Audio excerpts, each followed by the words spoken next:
We did a first ever systematic analysis of all the conflicts of interest on the last committee. And we found that 95% of this committee, which had 12 people on it, had one or more conflict of interest with a food or pharmaceutical company. And more than half of the committee had 30 such conflicts or more. One member of the committee had 152 conflicts. Hey guys, thank you so much for supporting us and watching our videos. If you'd like to support us some more and get some of our merchandise like this awesome apron, be sure to check out our website at thecarnivorerevolution.com. Hey everybody, welcome to the Carnivore Revolution. I'm Serena, and today we're going to talk about why Americans should be worried about the dietary guidelines. My guest today is Nina Teicholz. She advocates easing restrictions on naturally occurring fats, including saturated fats. She is also known for her work on fighting obesity. She founded the Nutrition Coalition. She's the author of the New York Times bestseller, The Big Fat Surprise, which I have listened to 5 times because it's such a good book. So if you guys don't have that one yet, make sure you add it to your list. Nina, thank you so much for joining me today. Thank you for having me. It's good to be here. I'm excited about this conversation because that book is such an eye-opener for people. And if you don't know what Nina's book is about, it's basically about the surprise on how fat is actually good for you, even though we are told the opposite of that over and over again. So I want to talk about that, but I want to start with your story because I love how you start off the book with, you didn't start out to be this like nutrition advocate. You were a journalist. So I want to talk about that because this wasn't something that you went into with a bias or like I would. Like if I went into writing a book right now, it's going to be, oh, you should do the carnivore diet or you should reduce your carbs because I'm already on that side, but you were not. Right. You want to talk about that? Yeah, well, so I had never really paid any attention to nutrition, and except for I struggled with my weight. I was a vegetarian for 25 years, thinking that would help my weight. I never really put 2 and 2 together, and then a few things happened in the early 2000s. One was that I was assigned a story by Gourmet magazine, which no longer exists, but was great in its time.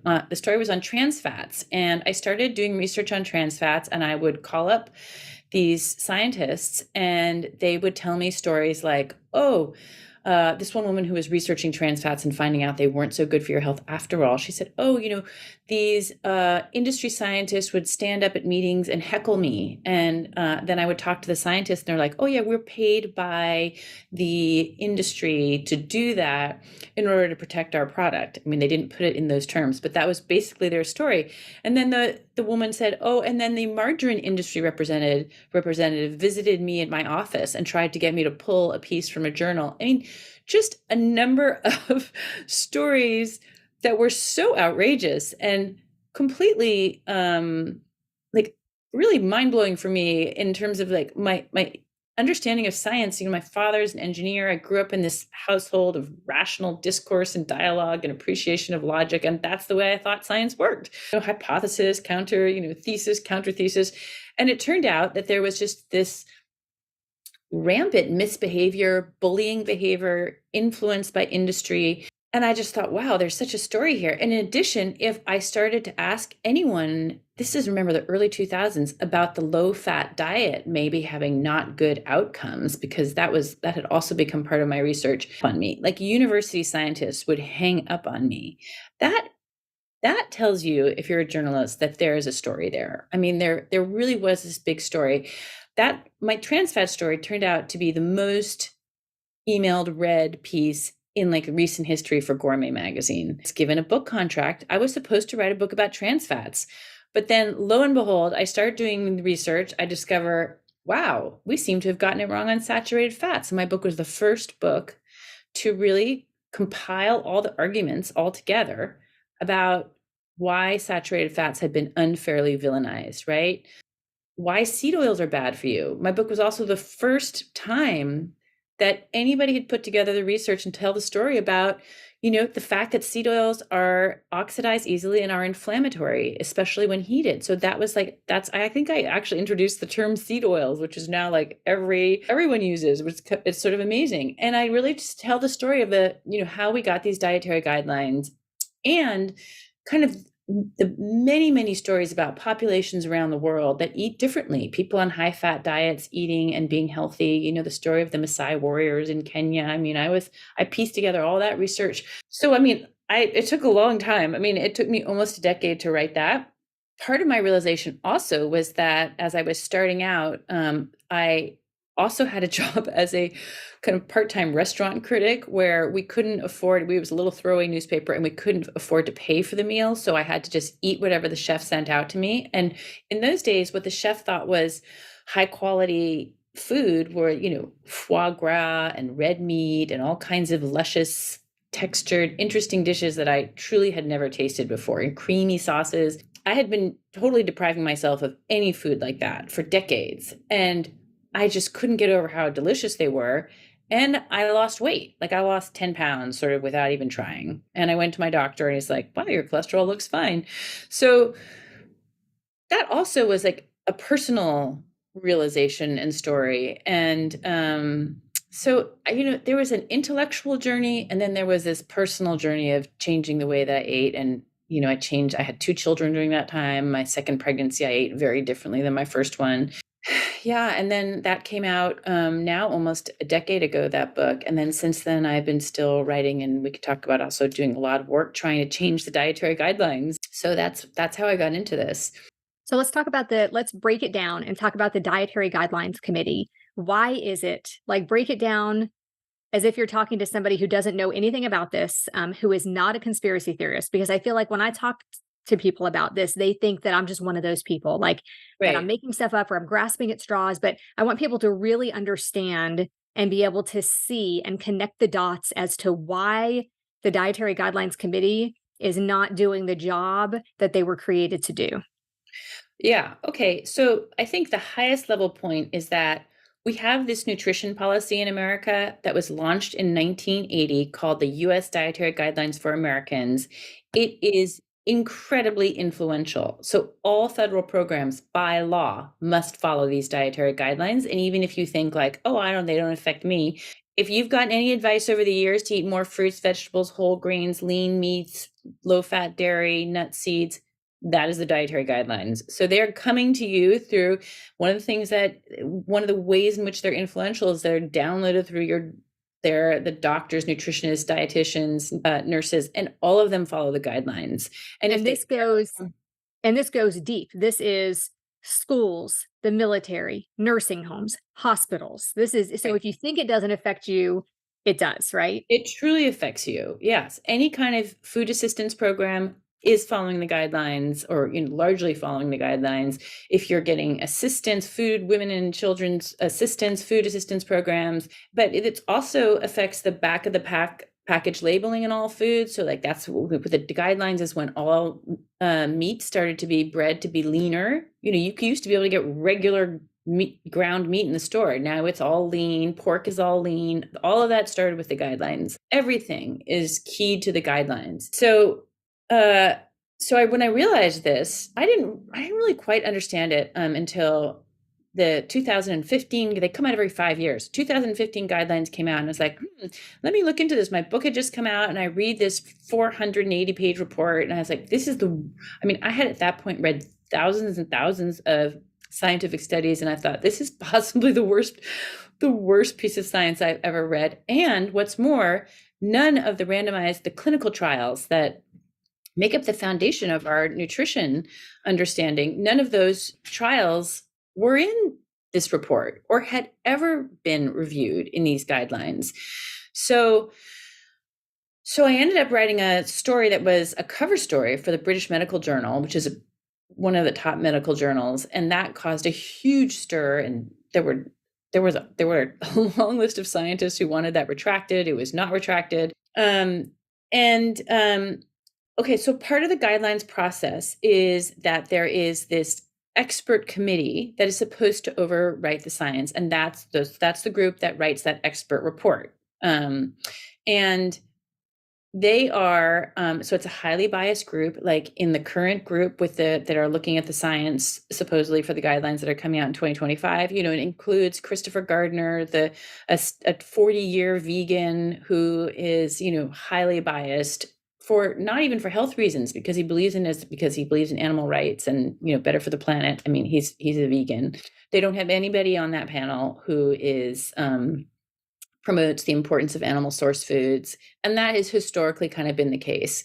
We did a group of academics and myself did the first ever systematic analysis of all the conflicts of interest on the last committee, and we found that 95% of this committee, which had 12 people on it, had one or more conflict of interest with a food or pharmaceutical company, and more than half of the committee had 30 such conflicts or more. One member of the committee had 152 conflicts. And it's so you can, the committee itself is just heavily tied into industry. But the problems actually don't even stop at the committee, because the US Department of Agriculture, which is where the dietary guidelines are housed, that's the federal agency, right? We discovered they have the very office that puts out the guidelines has hundreds of partnerships with the food industry actors. So, and they should have nothing to do with the food industry, but they're partnered with food industry actors. So, you could call it potentially like a captured agency where they're really unable to dispense objective advice. And, and they also have this like fundamental agency problem, which is that the USDA is designed to promote American farmers. And at the same time, they have this obligation to tell which foods people should eat more or less of. That's just an inherent conflict of interest in their very mission. And that was recognized from the start in 1980. So I think a really important thing to know is that obesity in America is going on at around 13, 14% of the adult population. 1980, the dietary guidelines, sharp turn upwards, and we've been going up ever since. We are now, well, the last time they took a measurement of our population was 2016. And at that point, it was 43% of American adults had obesity, not just overweight, obesity. So it's about 2/3 of Americans are obese or overweight. But that was that's already 8 years ago. I mean, just imagine what we are now. I can't even I bet you 75% of American is obese. So the guidelines, the best you can say about them is they have not prevented chronic diet-related diseases. That is the best thing you can say. If these were airplanes that were going around crashing in the sky and, killing what is it? I mean, it's like 600,000 people a year die from diet-related diseases. If that number of people were crashing and dying in airplanes, we would have a national emergency called and all the planes would be ground, and they'd be like, well, we're not going to go back to the same engineers who who made those planes to fix them. But instead, we say, hey, we go back to the same people every year to, redo our guidelines. We say, yeah, we're doing a pretty good job. Yeah, the dietary guidelines are fine. The problem is just that Americans fail to follow them. And that is something that I've thoroughly disproved with all the latest government data. I mean, Americans have done a miraculous job in following the guidelines. I'll just give you a few statistics. Grains are up by 30%, as we've been told. Fruits and vegetables are up since 1970, all this data. Fruits and vegetables are up 20 to 30%. Red meat is down by 28%. Beef is down by 35%. Butter is down by 17%. Animal fats in general are down. So everything in every category that the government measures in terms of food availability and consumption, every category of food we've been told to eat more of, we eat more of, and every category we've been told to eat less of, we eat less of, including fruits and vegetables, which are, we've been taught to be like, that's the home run for health, right? So the worst you can say about the guidelines is that they've caused these chronic diseases. Why? Because if anybody remembers the big bottom slab of that food pyramid, it's all grains and starches. And that continues to be true. So 6 servings of grains per day, 3 whole grains, and 3 refined grains. 3 refined grain servings per day. Up to 10% of your calories is sugar. That's fine with them. And 5.5 teaspoons of seed oils, no natural fats. So, low fat dairy, lean meat, none of those recommendations will contribute to better health. And as we now know, that level of carbohydrates, which is 50 to 55% of your diet should be carbohydrate, according to the dietary guidelines, that will fuel obesity, diabetes.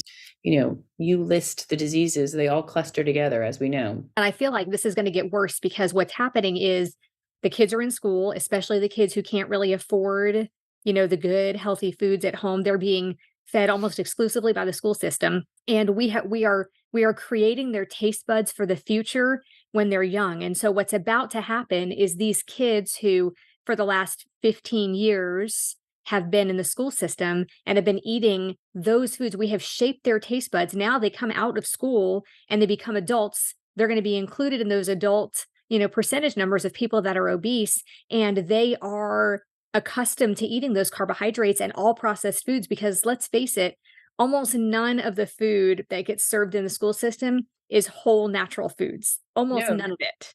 you're right. Yeah. And so that has just created this is going to be this extra, obesity epidemic on top of what we already have from the people that are coming out and just automatically going into more processed foods. Yeah, I mean, and it's been happening Yeah. for some time already, right? Those in schools, shockingly, there is no limit on the amount of sugar that they can serve. So and carbohydrates are cheap. So that is what they're serving. And they're serving, you can get Lucky Charms school size packages along with your your orange juice school size package. And that is like a sugar bomb of a meal. And that's what they're feeding kids at school. Domino's Smart Slices. I mean, it is appalling what these kids are being fed. So they're not only does that derange their metabolism quite early age, but as you say, there are studies to show that this is where people form their eating habits. So what they're basically, but all these giant food companies, I mean, you go search any giant food company, Kellogg's, PepsiCo, and look up their school. They have school sites just for school. Just look up their options. PepsiCo has Fritos, Doritos, nachos. For schools. I can't believe it. What they're doing is they're creating the addictions, right? They're creating those addictions that, unless there's an intervention, are lifelong. So all these kids are starting off, on the wrong foot and are likely to be unhealthy. And then it's so hard, as many people know, to get unaddicted to those foods. It takes a lot of effort. So everybody's starting off on the wrong foot. And, Yeah, they're starting off with even before they get to school, poor kids get, do you know what goes into these food baskets for women, infant children? It's like Dora the Explorer cereal, literally and all those high sugar, high grain cereals are in those food packages, and there's no meat, and there's like maybe a dozen eggs, if you're lucky, and lots of fruit juices. I mean, it's starting this is the way kids start off as infants. Yeah, and the number one ingredient in many of the big brands of infant formula are corn syrup solids. So we're starting them even younger than that. And I think, for kids in school, they start off with Lucky Charms, their blood sugar goes up, right? And it starts to crash down in between classes. They run by the vending machine and get a Snickers bar, and their blood sugar goes back up. And then as it's crashing, it's lunchtime, and then they get all those carbohydrates, so it goes back up. And we wonder why the kids aren't learning well, why they're not feeling well, why many of them are overweight or sick. It's really, really sad. Right. Or, ADHD and all the rising tide of mental problems, Yes. Mental illness and depression, anxiety.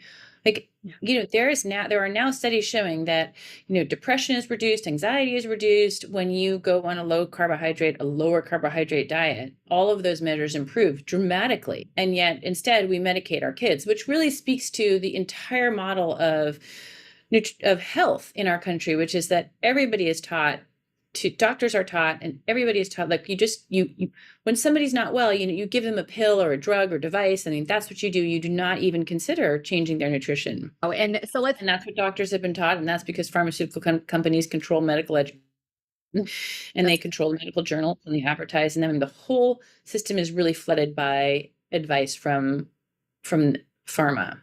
Yeah. And people will say, oh, but my nutritionist says this, or whatever. But the nutritionist a lot of times went to a school that is sponsored by and paid for. The school itself is sponsored by and paid for either the pharmaceutical companies or the big food companies. People don't know those kinds of things. You have to do your research. You have to learn these things. Well, and the American Academy of Dietetics, which is the group that oversees, that's where all dietitians get their degrees. For them, first of all, as we mentioned about the dietary guidelines being so influential, the dietary guidelines are like their Bible.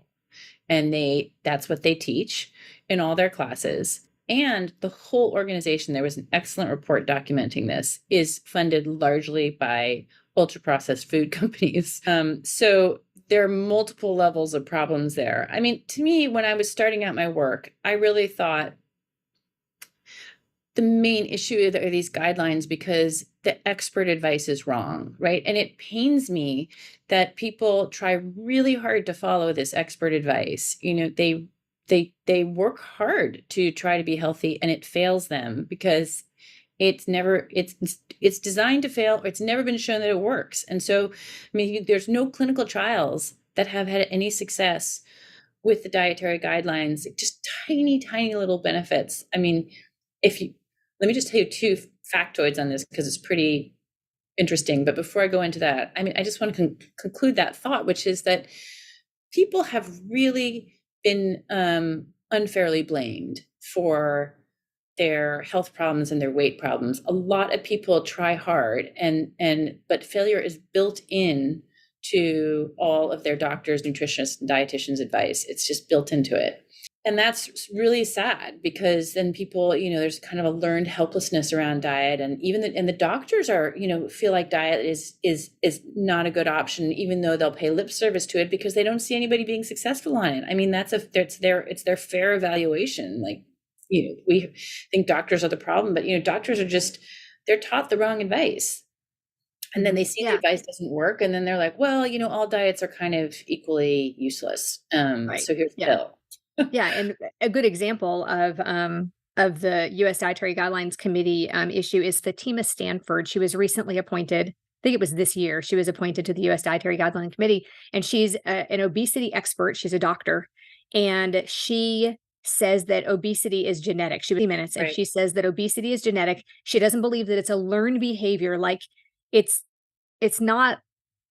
Just because your parents are obese and your grandparents are obese doesn't mean you're destined to be obese. It means that you eat the same foods that they do, and that your body treats those foods the same way their bodies treat those foods. Those foods aren't good for you, but you've learned to eat those foods. And we have, by her saying that, she has given millions of people the excuse of, well, my parents are obese too, so I'm always just going to be obese. But there's nothing I can do. She, by the way, is practically employed by Novo Nordisk, and when she received a lot of justified criticism for her very significant conflicts of interest. Interesting, I think, point of fact is that the USDA does not disclose conflicts of interest on the Dietary Guideline Committee. That's why we had to do that paper.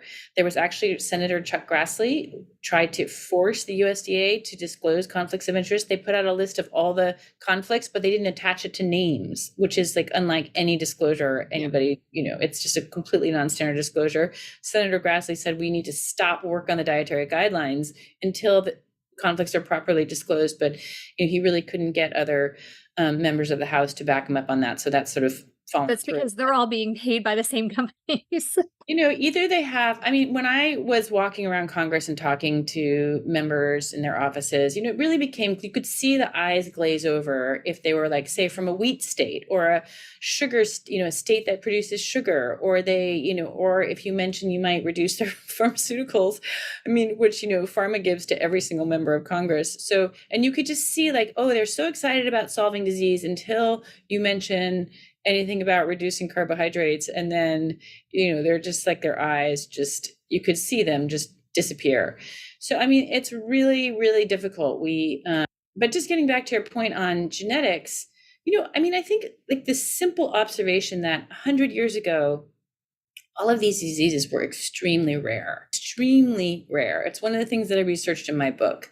Like, it wasn't that they didn't know about heart disease. There were textbooks on heart disease at the turn of the century in the early 1900s, but they did not see heart disease cases. And, I document how researchers went to Africa in the early 1900s and couldn't find a single case of cancer, even though they were starting to experience some, and they knew about it, but they did not see those diseases. And obviously, one of the fun things to do is just to go look at any pictures or films from the 1970s and just marvel at how seemingly effortlessly thin everybody was. I mean, everybody. So I think like the idea that it's genetic, I do think that it's possible that an obese mother can pass along insulin resistance to some degree to her child, maybe even just by what she eats, being a pregnant woman. Mhm. If you're constantly eating carbohydrates, that is also affecting the fetus's pancreas and the demand for insulin, I think. I'm not positive about that, but it seems to me logical that there could be effects that happen in utero, so due to lack of nutrients. So it's possible that could happen in utero. We don't all start off equally healthy as, newborns. But then clearly what is eaten in the household, eaten by the grown-ups, eaten by the children, you can't separate out the influence of, that household effect, the food in that household and the effect on those kids. And, why do they become obese? Yeah. And, it just wasn't, these are obviously not genetic diseases, also evidenced by the now hundreds of clinical trials that show that if you reduce carbohydrates and in many cases also seed oils, you can reverse the effects. You have to stay on your low carbohydrate regime. It just has to be a way of life, but you can reverse it. If it were genetic, you couldn't really, that would be much harder.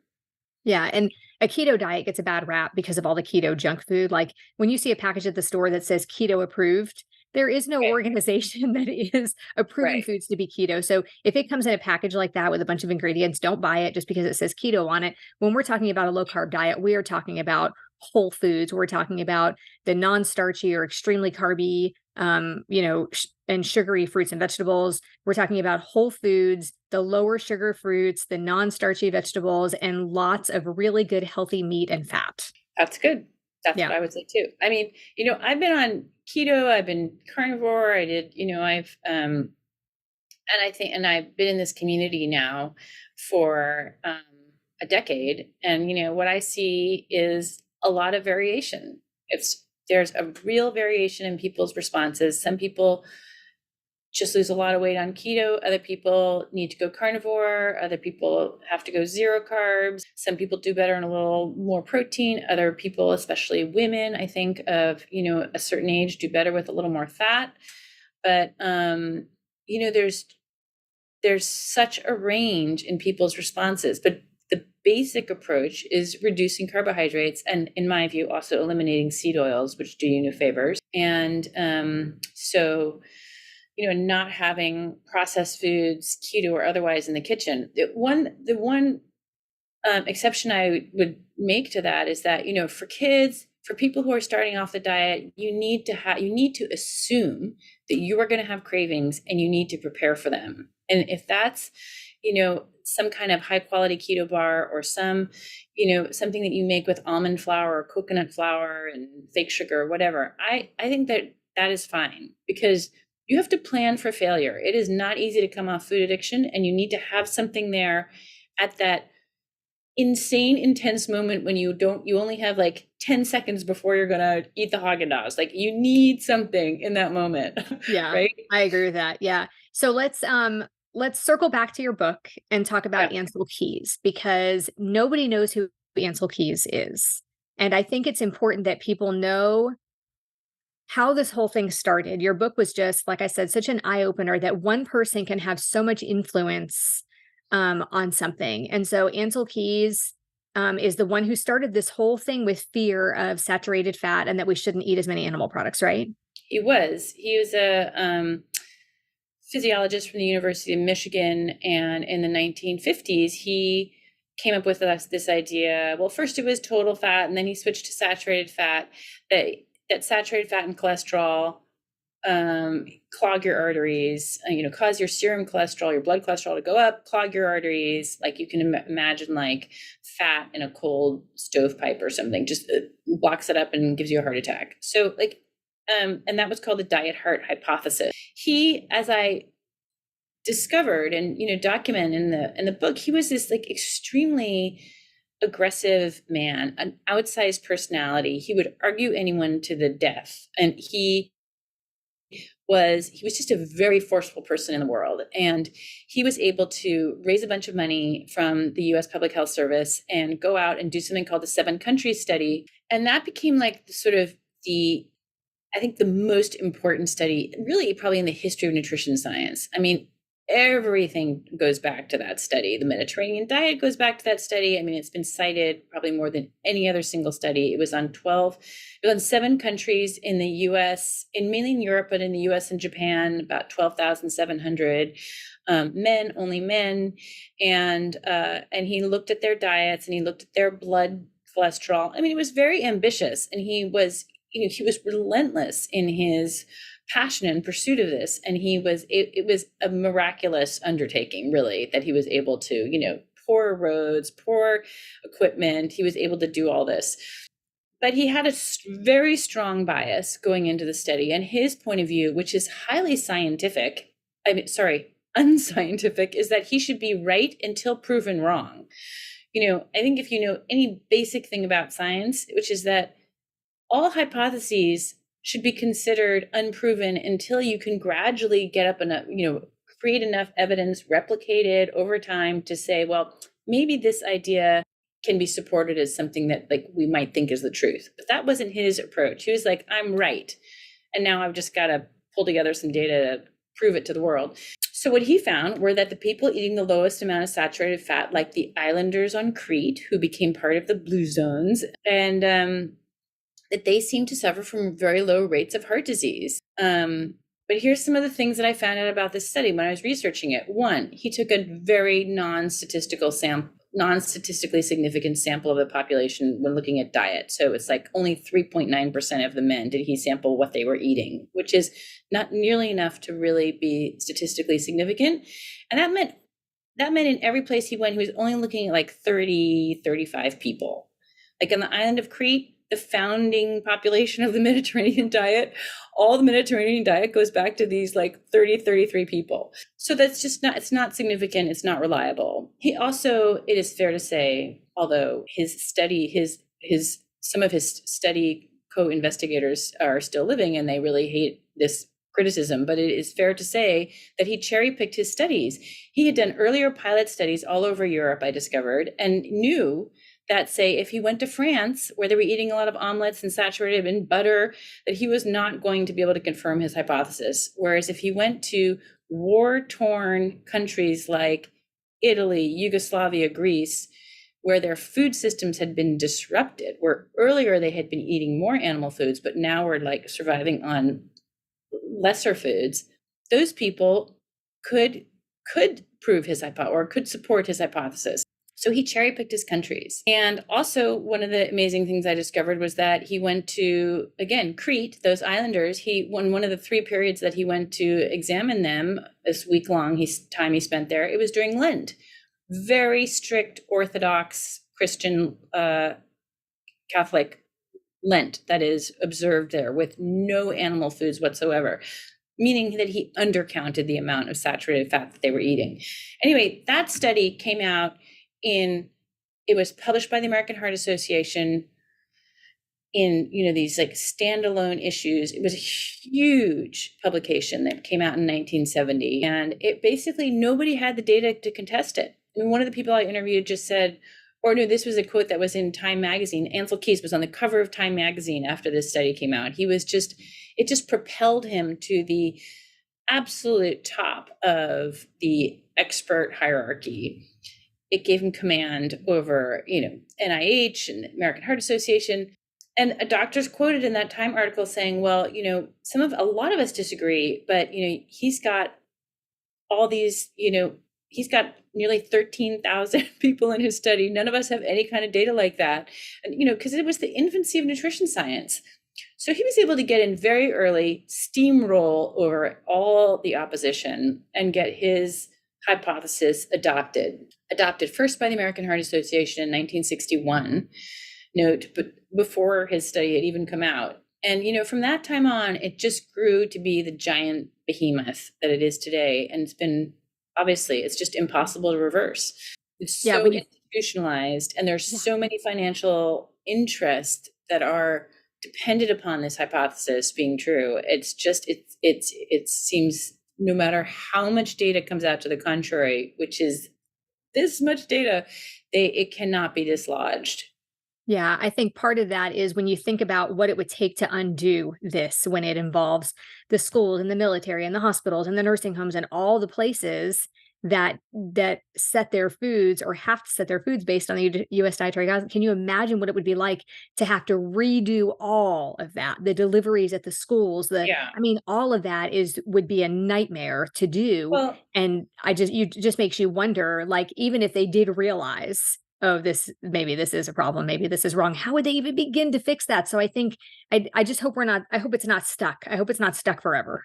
I'm not hugely optimistic at this point. One of the things that I did was, as the head of the Nutrition Coalition, is I pulled together about 15 really top scientists, including 5 or 6 former Dietary Guideline Committee members who had served on that committee in the past. And they all came together. We had a conference in DC that we hosted. And out of that came a paper that they wrote, reviewing all the data on saturated fats and saying there's insufficient evidence to continue with any limits on saturated fats. The evidence just doesn't exist. Plus, they're in important nutrient dense foods, and we need those nutrients in those foods.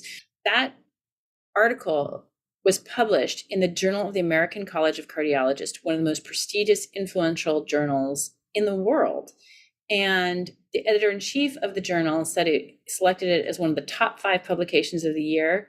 Those authors went around and talked to agency officials at the U.S. Department of Agriculture, and that paper, which is probably the most important review paper now on saturated fats and all of the data, has just simply been ignored. So, I mean, what we're seeing now, the reason it is so hard to reverse out of bad science is that the current tactic, I would call it, that is taken by our authorities is simply to ignore science to the contrary. It's not like they reckon with it and then say, well, we find this problem or this problem. They just simply ignore it. They ignore that it exists. They've ignored the entire literature on low carbohydrate diets now. And I document that in this column that I wrote on how we got information from Freedom of Information Act and looked at their emails. And, there's one committee member saying, like, this is a large, substantial body of literature and shows superior outcomes for weight loss. And people are going to wonder why we're not talking about it. And, it's like, and other members are saying, well, we're not, we're going to stuff that data. So we're in a bad situation now where, I mean, I think our top nutrition experts do not behave, really are not following the science. Yeah, so let's talk about the Nutrition Coalition and how that started and the work that you've been able to do. Well, it started with that reckoning with the 2015 guidelines, the cover story for the British Medical Journal, and then I thought, okay, let's try to make go of this and see if we can change the dietary guidelines. The most naive thought I've ever had in my life, but founded a nonprofit organization, and I'll just briefly go over what I think are the most important highlights. So I really took the approach that we were not for any one diet. It was really about the importance of a rigorous methodology and a transparent process, right? Disclose conflicts of interest. Have a methodology is internationally recognized. They have their own, unproven methodology that allows for a lot of cherry picking and ignoring studies. They don't have a recognized methodology for reviewing the science. So that was my approach, which was like, we are diet neutral. We just want a rigorous process. So we were able to get 2 studies by the National Academies of Sciences, which Congress mandated and funded $1 million each. Okay, so that's a pretty big deal. We had a whole hearing on the dietary guidelines in 2015. Secretaries of U.S. Department of Agriculture and Health and Human Services were called down to Capitol Hill and testified for 2 hours. Out of that hearing came this mandate for the National Academy of Sciences report, the first ever outside peer review of the dietary guidelines process. You can go on the Nutrition Coalition website, which is nutritioncoalition.us, and see the highlights of those reports. The methodology lacks rigor. It does, it's not transparent. It fails to follow, rules of transparency. And, the kicker, dietary guidelines are not reliable. This advice is not reliable because it's not based on a rigorous process. They had 11 recommendations on how to improve that process. We had to get another report we had to get another intervention by Congress to force them to actually even recognize the reports and respond that they had considered them. And then they adopted fully this many of the recommendations. And then there was another report that, another $1 million to see how they had done, which was very poorly. And now that seems to have just been shelved and is, nobody's really talking about it unless we can force it to the table again. But a National Academy of Sciences report is sort of what it takes to move members of Congress. Like that is like the level of quality of evidence that you need to really, for a congressperson to say, okay, we can move on this issue because we have this solid report behind us. And so that I feel like is a real accomplishment that we were able to do that. And we also had a bunch of papers that came out, the saturated fat paper that I told you about. We have a paper, again, with former Dietary Guideline Committee members. I'm also an author on that paper, published in a journal of the National Academy of Sciences, detailing all the problems in the guidelines, all of the hypocritical advice that it gives, the inconsistent advice, the lack of evidence. We had this paper disclosing conflicts of interest on the Dietary Guideline Committee, which has received a lot of press and attention. I mean, we've done quite a lot. We also worked on trying to get whole milk in schools. There's a bill pending in Congress on that right now, and numerous other efforts over the years. But I mean, really what we've done, I think most significantly, is create the solid scientific documentation that there's a problem here. And it can't be denied or wished away. Or you can't say like, oh, she's just a journalist who is, with these accusations. I mean, this is top level peer-reviewed academic documentation of the problems in the guidelines. So at I think it's going to take really high level political power. Somebody will move on that. So what can people do? So people that are watching this, people that maybe get your book and say, oh my goodness, I had no idea. What can they do to protect themselves and their children at this point? Well, I think that, the first thing to do is to clean up one's own household, right? Like really try to, follow the dietary advice you were just giving and try to clean out your pantry and try to, and learn about cooking. I mean, it was really hard for me learning how to cook meat, how to cook healthfully for your family and take care of your loved ones around you. And then after that, we have some advocacy materials that are going to go up on our website about trying to change schools. For anybody who's facing like vegan Fridays, meatless Mondays, we have a slide deck going up on like how to show the importance of protein, especially for growing healthy kids. And the importance of animal source foods for all the nutrients that they provide. Like, I think you can take that to a school, to a hospital, to any kind of setting where you feel like the food is not supporting people there. The food is inadequate, which is pretty much everywhere. So I think that's probably the best that I can offer people, because I think trying to fight the dietary guidelines as we've been doing is really like trying to move the Titanic, and we're up against big food, we're up against big pharma. We would need hundreds of millions of dollars to fight that, which we currently do not have. But I think we can all try to make a difference in our local. And so, I'm not saying it's easy, but I think that's the place to do it. Yeah, and I love the carnivore diet as an elimination diet for people who are coming off of carbohydrates and all the processed foods. Now, the first few days are rough because you're going through withdrawals because it is a drug. But I love the carnivore diet as that elimination, because then after 30 days, you can start adding things back in and see how you feel. And that's how you can genuinely figure out how these foods are affecting you. So if you're looking for a place to start in the new year, that's a great place to start, is just start with something pretty strict as an elimination, and then you can add things back in. I think that's a good idea. Yeah. Okay, Nina, thank you so much. This was really a pleasure. And I hope that we converted some people today to more natural foods and to get off all the processed garbage. Serena, it's really a pleasure to talk to you and to meet you. So I wish you all the best. And it's nice to have a chance to talk. Yeah, thank you so much. And thank you for joining us. We'll see you next time on the Carnivore Revolution.